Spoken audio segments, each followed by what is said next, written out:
কর্মফল নামে একটা কথা আছে। আপনি যেমন কর্ম করবেন তেমন কর্মের ফল পাবেন।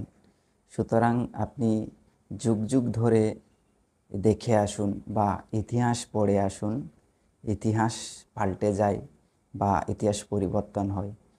অনেক রাজা ফকির হয়ে যায়, আবার অনেক ফকির রাজা হয়ে যায়।